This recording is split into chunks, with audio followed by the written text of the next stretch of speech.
नमस्कार दोस्तों, आप सभी का स्वागत है मेरे YouTube channel the IGN show में।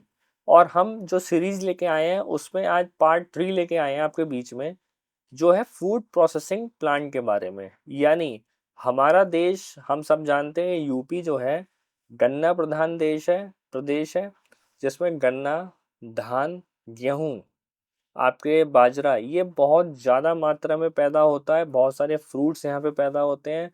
तो इन फ्रूट से, इन वेजिटेबल से, इन सारे एग्रीकल्चर से प्रोडक्शंस होते हैं। और इस प्रोडक्शन से कुछ एंड प्रोडक्ट निकलता है, बाई प्रोडक्ट भी निकलता है, और वो पूरे इंडिया, पूरे वर्ल्ड में सप्लाई किया जाता है। कहा जाता है कि हमारे उत्तर प्रदेश का चावल साउथ एशियन कंट्री में बहुत ज़्यादा खाया जाता है स्टिकी राइस के नाम से। तो ये सब चीज़ें यहाँ पर हैं, और इसको सरकार और डेवलप करना चाहती है। इसलिए सरकार ने फूड प्रोसेसिंग प्लांट को लेकर बहुत बड़ी सब्सिडी स्कीम्स लॉन्च करी हुई हैं। और ये फूड प्रोसेसिंग प्लांट क्या होता है, सब्सिडीज़ क्या होती हैं, किस किस में क्या क्या सब्सिडीज़ मिलेगी, इन सब की चर्चा करने के लिए मैंने सब्सिडी एक्सपर्ट, इंडिया की subsidy expert CA Shubhi Agarwal ji को अपने स्टूडियो में आमंत्रित किया है। मैम, आपका स्वागत, बहुत बहुत धन्यवाद कि आप इतने इम्पोर्टेंट टॉपिक को डिस्कस करने के लिए मेरे स्टूडियो में आए। धन्यवाद विनीत जी, बहुत बहुत धन्यवाद, आपने मुझे आमंत्रित किया अपने स्टूडियो में। मैम, सबसे पहला मेरा प्रश्न आपसे ये है, फूड प्रोसेसिंग को हम मतलब सरल शब्दों में कहें तो ये फूड प्रोसेसिंग का क्या मतलब है? देखिए, जैसा कि अभी आपने कहा विनीत जी कि यूपी एक कृषि प्रधान देश है और यूपी में बहुत सारी ऐसी क्रॉप्स हैं जो वीट, बाजरा, धान, आपका गन्ना। गन्ना हो गया। गन्ना यहाँ पे सबसे ज़्यादा प्रोड्यूस होता है। वेस्ट यूपी में तो खास तौर से बहुत हाँ, है। यहाँ का चावल बहुत बहुत फेमस है जो फेमस है। एक्सपोर्ट भी होता है। नेपाल और साउथ कंट्रीज़ में भी बहुत एक्सपोर्ट होता है। और इसके बाद यहाँ पे आम का भी बहुत अच्छा प्रोडक्शन है। तो इस तरीके के जो हमारे एग्रीकल्चरल प्रोडक्ट्स हैं, इसको जब हम किसी फॉर्म में प्रोसेस करके और फिर हम इसे सेल आउट करते हैं, तो इसको हम कहते हैं फूड प्रोसेसिंग करना। ओके। जैसे कि आपने सुना होगा व्हीट जर्म ऑयल बनाना। हाँ मान जी। लीजिए हम उसका व्हीट जर्म ऑयल बना के बेचते हैं, तो ये कॉस्मेटिक प्रोडक्ट्स बहुत अच्छा बनता है। जो हमारे स्वीटनर प्रोडक्ट्स बनते हैं, या हम कहें तो गन्ने से और आलू से हाँ, स्टार्च बन के हम एथेनॉल का प्रोडक्शन करते हैं। एथेनॉल तो प्रोडक्शन। ये सब फूड इंडस्ट्री, ये फूड प्रोसेसिंग इंडस्ट्री ही एफपीआई बोल इसको कहा जाता है। ओके, मतलब ये सारा प्रोडक्शन हम करेंगे। अब सबसे पहले सरकार की इस पॉलिसी को लाने की मंशा क्या है? सरकार क्यों इस पॉलिसी को लाना चाह रही थी? देखिए, ये जो यूपी फूड प्रोसेसिंग पॉलिसी है, ये 29 जून 2023 को गवर्नमेंट द्वारा लाया गया इसको, और ये 5 साल के लिए वैलिड है। ओके। गवर्नमेंट की मंशा है कि फूड इंडस्ट्रीज को बढ़ावा दिया जाए, जिससे लोकल रीजन में एम्प्लॉयमेंट जनरेट हो, लोकल रीजन बूस्टअप करे। यहाँ वुमेन कैटेगरीज जो लोग हैं जो बहुत व्यवसाय करती हैं, कृषि, क्योंकि महिलाएं बहुत करती हैं, तो इसमें उनका अच्छा सहयोग मिल सके, उन्हें अच्छे रेट्स मिल सके। जब फूड इंडस्ट्री यहाँ पे सेटअप होगी, तो लोकल जो किसान होगा वो अपना सामान यहाँ की मंडी में बेचेगा, क्योंकि वो यहीं पे प्रोसेस हो रहा है।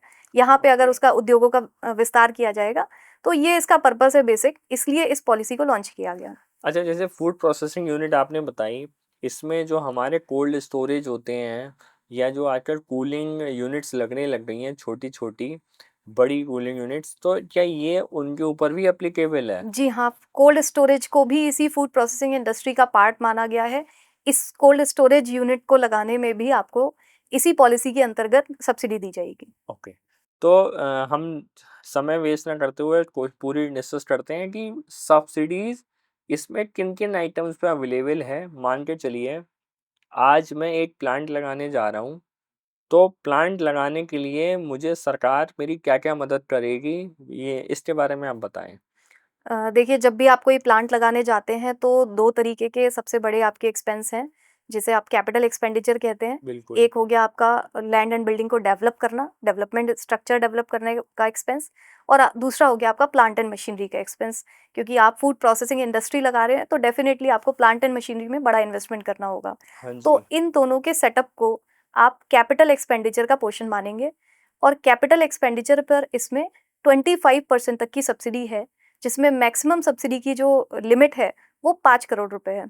ओके। तो अगर आप कोई प्रोजेक्ट लगा रहे हैं, तो आपको 25% या फिर 5 करोड़, मैक्सिमम, मतलब ये आपको बेनिफिट मिलेगा। ये मेरे को ज़मीन खरीदने पे, मतलब मैं शुरुआत ज़मीन खरीद रहा हूँ, ज़मीन खरीदने पे मुझे क्या बेनिफिट मिलेगा? इसमें ज़मीन खरीदने पे आपको गवर्नमेंट कोई एलोकेटेड ज़मीन नहीं दे रही है। ठीक है। इसमें आपको स्टैम्प ड्यूटी का वेवर मिलेगा 100% का, ओके। और जो आप CLU चार्जेस यानी cost of land usage conversion जो चार्जेस होते हैं, उसकी फीस में 50% का आपको एग्जेम्पशन मिलेगा। अच्छा, मतलब मैं एग्रीकल्चर लैंड से अगर वो कमर्शियल में कन्वर्ट कराऊंगा हाँ, तो जो भी मेरी कन्वर्जन चार्ज आता है उसमें जी, 50% और स्टैम्प ड्यूटी 100% 100% जी, मेरा उस पर वेवर मिल जाएगा। फिर मैंने उस पर प्लान डेवलप करा। जी, प्लान डेवलप करने में मैक्सिमम 25% की कैपिंग है मेरी। जी, 25% की कैपिंग है, और इसी कैपिंग को थोड़ा-सा बढ़ाया गया है। अगर आप बुंदेलखंड पूर्वांचल में इसको लगाते हैं, तो आपको एडिशनल 10% का बेनिफिट मिलेगा। अगर वुमेन कैटेगरी, SC/ST कैटेगरी है, तो ये लिमिट आपकी 35% है। ओके। तो वोमेन्स, लेकिन कैपिंग की लिमिट 5 करोड़ ही है। अच्छा कैपिंग मैक्सिमम साइज मैक्सिमम 5 ही 5 करोड़। करोड़ है, और अगर मेरा प्रोजेक्ट 5 से नीचे का तो जी, मेरे लिए बेनिफिशियल ही है। हाँ जी, उससे ज़्यादा का है तो फिर मेरे को सोचने वाली बात है। जी, तो एक तो ये हो गया, मैंने अपना प्लांट यहाँ पे सेटअप कर लिया, 25 30 35% की अब मैंने सब्सिडीज उनसे ले ली, और मेरा सब सा सेटअप हो गया। सेटअप होने के बाद मैंने को पैसे कम पड़े, मैंने बैंक से लोन लिया, क्या बैंक में मुझे कोई रिबेट देगा इस पे? प्रोसेस वहीं से स्टार्ट होता है कि बैंक कभी भी अपने पास से रिबेट नहीं देता या कोई सब्सिडी नहीं देता, ये गवर्नमेंट सब्सिडी है। जब आपने स्टार्टिंग करी, आपने कैपिटल एक्सपेंडिचर किया, आपने पूरा प्रोजेक्ट रेडी किया, आपका फॉर एग्जांपल आपकी प्रोजेक्ट की टोटल कॉस्ट 10 करोड़ रुपए है, ठीक है। आप बैंक के पास गए, 10 करोड़ का 25% आपको मैक्सिमम बेनिफिट गवर्नमेंट की तरफ से मिल गया। ठीक है। लेकिन अगर यही चीज़ आप एक्सपेंशन प्लान लगा रहे हो फॉर एग्जांपल, क्योंकि नई यूनिट है तो आपको हाँ। 25% और 5 करोड़ की सब्सिडी है। अगर आप एक्सपेंशन प्लान लगा रहे हो तो 25% और 1 करोड़ की सब्सिडी है मैक्सिमम उस अच्छा। केस में, क्योंकि अगर आप ऑलरेडी एक बार सेटअप लगा चुके हो और अब आप सिर्फ एक्सपेंशन कर रहे हो, तो उसे न्यू यूनिट कंसिडर नहीं किया जाएगा।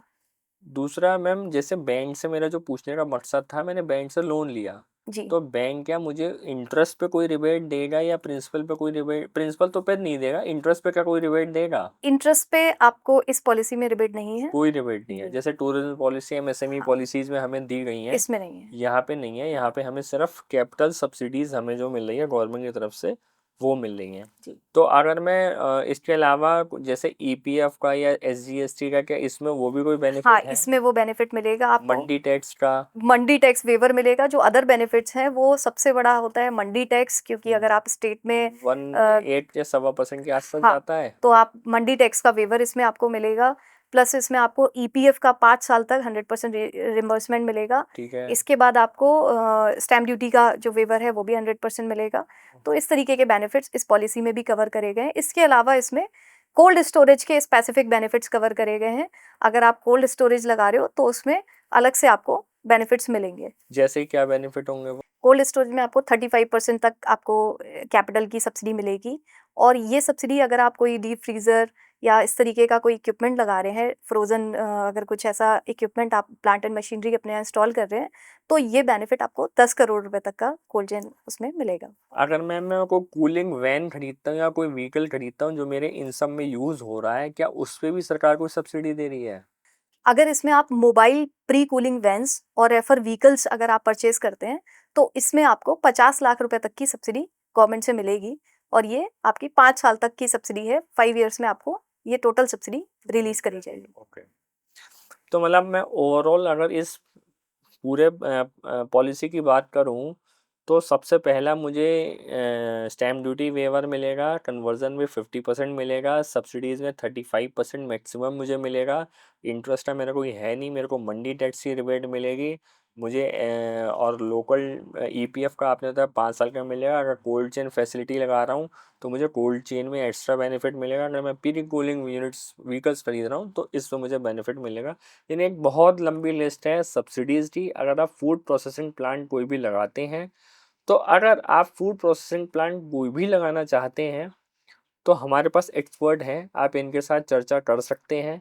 हमारे को कमेंट बॉक्स में पिंग कर सकते हैं, हम जितनी हेल्प आपकी करना चाहेंगे बिल्कुल करेंगे आपकी हेल्प।